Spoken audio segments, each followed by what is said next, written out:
I wasn't going to talk about Briana Boston, but the longer this goes on, the more and more ridiculous I think it's getting, and I think it's worth a little conversation. If you haven't heard, Briana Boston is a 42-year-old lady from Florida who committed the egregious crime of getting frustrated with her healthcare, and I'm going to use these words very loosely, customer service workers. I know, unimaginable. She was getting really frustrated because they denied a claim that she needed and were not helping her, and she said, "Deny, defend, depose. You people are next." And they fucking arrested her for making terroristic threats. So when this first happened, I was like, okay, it's a bit of a knee-jerk reaction given the situation. I sort of understand why they did it. I think arresting her was dumb, but I figured they'd just drop the case or give her some, ridiculously stupid plea deal that would just give themselves a pat on the back to not admit that they did something really stupid, and everybody would go along their merry way. That's not what they did. Instead, the judge set the bail at $100,000. He said he deemed that as appropriate considering the current atmosphere in our country. Do you know how many people would be in prison if they arrested everybody for making vaguely threatening remarks to customer service people on the goddamn phone? All of us. There'd be like 7 fucking people not in prison. But that's the point. They're not doing this because they think it's going to stick or they've got any type of case, because they fucking don't. Because you see, for a threat to be a crime, it has to be credible. And for a threat to be credible, you have to prove that there's actual intent to commit harm, and then you have to have a reasonable ability to carry out that intended harm. To have that reasonable ability, you have to have access to the person you intend to harm, you have to have the means in which to carry out that harm, and you usually have to have some sort of history of dangerous or violent behavior to suggest that you are capable of carrying out said harm. Briana Thompson is a 42-year-old woman with no criminal history that I'm aware of, no access to weapons that I'm aware of, and do you think she's got any access or the wherewithal to figure out how to gain access to the random person on the other end of a health insurance customer service call?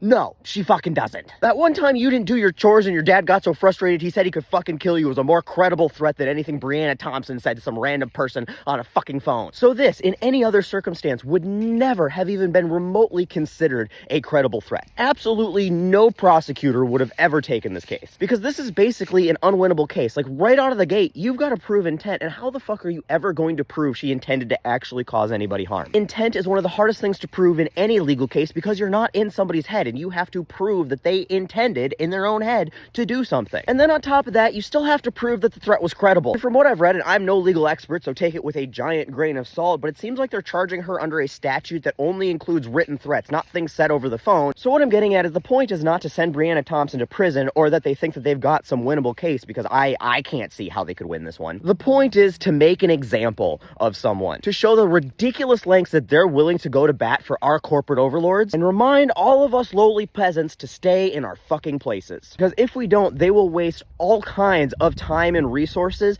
to make our lives as absolutely miserable as they possibly can. And I cannot see any other reason for this happening, or for $100,000 bail for a person who has absolutely no criminal history. And if this is the case, and again, I am no lawyer, but it seems to be the most flagrant violation of First Amendment rights I've seen in a long time. Because this is a government entity actively using the law to punish somebody for their speech. Again, I'm not a lawyer, but if any lawyer wants to chime in, I would love to know if she would have a credible First Amendment violation lawsuit for being prosecuted for something that nobody in the history of ever would have been fucking prosecuted for. All because she used her speech to say something that could be interpreted as something vaguely threatening. Anyway, my point is that I think we're going to be seeing a lot more of this as the powers that be try to tighten their grips on the reign of power, especially as well collectively and much more loudly have started demanding change. Don't be surprised if you see more and more dumb shit like this, and let's not get complacent. Let's continue to use these people as the rallying cry and keep demanding the change that we so desperately need in this country.